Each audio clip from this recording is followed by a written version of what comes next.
Hello everyone, welcome back to my channel next officer. आज के इस वीडियो में जेपीएससी के पेपर थर्ड हिस्ट्री और भूगोल, उसमें से भूगोल का एक प्रश्न है, महत्वपूर्ण प्रश्न है कि पृथ्वी की आंतरिक संरचना का रेखा चित्र प्रस्तुत करते हुए भूकंपीय तरंगों के आधार पर वर्णन करें। तो ये महत्वपूर्ण प्रश्न है, पूछा हुआ प्रश्न है। तो आज के इस वीडियो में इस प्रश्न के बारे में डिस्कस करेंगे। प्रश्न समझ गए होंगे कि पृथ्वी की आंतरिक संरचना का रेखाचित्र प्रस्तुत करते हुए भूकंपीय तरंगों के आधार पर उसका वर्णन करें। तो इसमें हम लोग सबसे पहले भूमिका देखेंगे, सेकेंड स्टेप में पृथ्वी की आंतरिक संरचना का चित्र देखेंगे, उसकी व्याख्या करेंगे और आगे भूकंपीय तरंगों के आधार पर आंतरिक संरचना का वर्णन करेंगे। तो बढ़ते हैं आगे। भूमिका में हमने लिख दिया है कि पृथ्वी की आंतरिक संरचना के कारण उसकी आंतरिक संरचना का सटीक अध्ययन संभव नहीं है। सिर्फ आंतरिक परिस्थितियों के कारण उसकी जो आंतरिक संरचना है उसकी सटीक अध्ययन संभव नहीं है, परंतु प्रत्यक्ष जैसे कि धरातलीय या खनन से जो प्राप्त हुआ है, चट्टान और ज्वालामुखी उद्गार और अप्रत्यक्ष स्रोतों जैसे कि उल्काएं हो गया, उल्कापिंड हो गया, गुरुत्वाकर्षण हो गया, चुंबकीय क्षेत्र एवं भूकंपीय संबंधी क्रियाएं, ये जो अप्रत्यक्ष स्रोतों के आधार पर वैज्ञानिकों ने एक अनुमान प्रस्तुत करने का प्रयास किया है। वर्तमान में भूकंपीय तरंगों के आधार पर आंतरिक संरचना का विवरण को अधिक मान्यता प्राप्त है। आगे पैराग्राफ में दिया हूँ कि भूकंपीय तरंगे जो हैं ठोस, द्रव एवं गैस में भिन्न भिन्न प्रकृति दर्शाती है। प्राथमिक तरंगे जहाँ ठोस, द्रव और गैस तीनों में विचरित होती है, वहीं द्वितीयक तरंगे केवल ठोस में संचारित हो सकती है। इसके अलावा घनत्व में अंतर के कारण भी इसकी गति परिवर्तित हो जाती है। तो ये था भूमिका का कुछ पार्ट। अब है पृथ्वी की जो आंतरिक संरचना है उसका चित्र।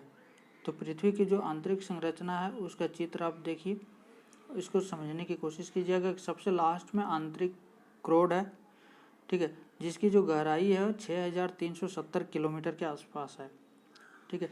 उसकी जो ऊपरी है, सबसे पहले ऊपर से मैं बताता हूँ कि ऊपरी जो पार्ट है, ऊपरी भाग है वो क्रस्ट है, उसके नीचे ऊपरी मेटल है, उसके नीचे निचली मेटल है, फिर उसके अंदर और नीचे गहराई जाएंगे तो बाह्य क्रोड मिलेगा, और सबसे जो अंदर का जो पार्ट है, सबसे जो अधिक गहराई में है वो आंतरिक क्रोड है, जिसकी गहराई 6370 किलोमीटर के आसपास है।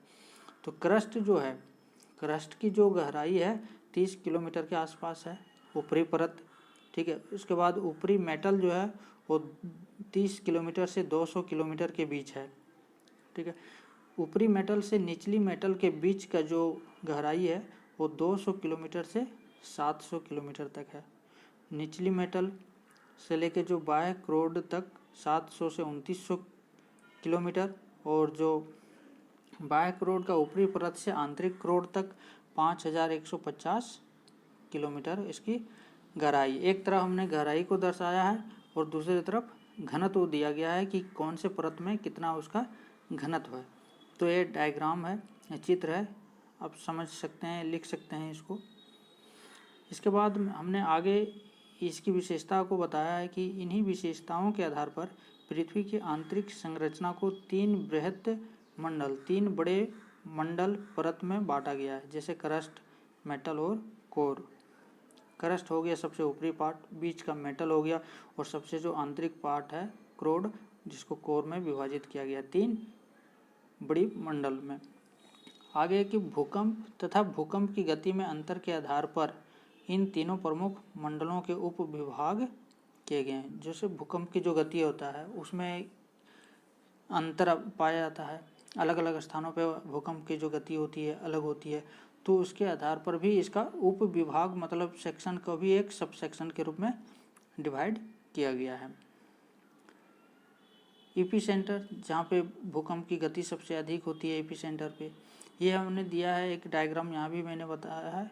सॉलिड इनर कोर सबसे अंदर का है, जो सॉलिड है वो इनर कोर है। फिर उसके ऊपर लिक्विड का आउटर कोर है, पी एंड एस वेव्स। जब इसको अच्छे से आप डिटेल में देखेंगे तो आपको समझ में आएगा। सबसे नीचे क्रस्ट है एस वेव का, ठीक है। आगे प्रश्न में इसके बारे में हमने इस डायग्राम के बारे में डिस्कस किया है कि पृथ्वी के सबसे ऊपरी परत से लेकर बाह्य क्रोड की सीमा 2900 किलोमीटर तक तरंगों पी और एस तरंग जो है उसकी गति के आधार पर पृथ्वी की अंतिम परत को दो भागों में उत्तरी मेटल और निम्न मेटल में विभाजित किया गया है। पृथ्वी की सबसे ऊपरी परत में पी और एस तरंगों की गति क्रमशः 5.4 किलोमीटर पर सेकंड तथा 3.3 किलोमीटर पर सेकंड है, जबकि जो निचली परत में पी और एस तरंगों की जो गति है वो 7.8 किलोमीटर तथा 4.335 किलोमीटर पर सेकंड है। इन दोनों परतों के मध्य भूकंपीय तरंगों में के अंतर मध्यवर्ती परत का अनुमान लगाया जाता है, जो 700 किलोमीटर की गहराई पर है। तरंगों की गति से पता चलता है कि 200 किलोमीटर से 700 किलोमीटर गहराई तक ऊपरी परत की चट्टानें ग्रेनाइट की बनी है। जो हमने डायग्राम में उसकी गहराई दिखाया है कि पृथ्वी की जो आंतरिक संरचना का चित्र मैंने दिखाया, उसमें मैंने गहराई दिखाया था।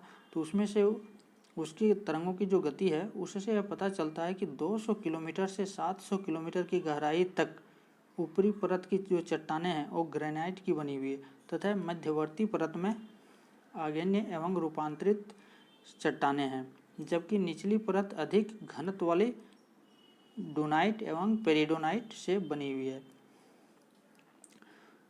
पृथ्वी की बाह्य कोर में पी और एस तरंगों की गति 13 किलोमीटर पर सेकंड एवं 9 किलोमीटर पर सेकंड होती है, जिससे यह पता चलता है कि यह सर्वाधिक घनत्व वाली चट्टानों से बनी है। जो सबसे लास्ट का जो कोर पार्ट था पी एन एस तरंगों का, वहाँ उसकी जो गति होती है तरंग की वो 13 किलोमीटर पर सेकंड और 9 किलोमीटर पर सेकंड होती है, जिससे यह पता चलता है कि यह जो यह जो चट्टानें हैं सबसे ज़्यादा घनत्व वाली चट्टानें से बनी हुई है। वहाँ पृथ्वी की जो अंतिम परत में जो एस तरंगें, पृथ्वी की अंतिम परत में एस तरंगें जो हैं वो लुप्त हो जाती है, गायब हो जाती है, जिससे यह पता चलता है कि यह तरल पदार्थ से बना हुआ है, क्योंकि तरल पदार्थ ही धीरे धीरे वो खत्म हो जाता है। परंतु पी तरंगों की गति के कारण यह अनुमान लगाया जाता है कि यह तरल भाग लोहा तथा निकेल जैसे अधिक घनत्व वाले पदार्थों से बना है।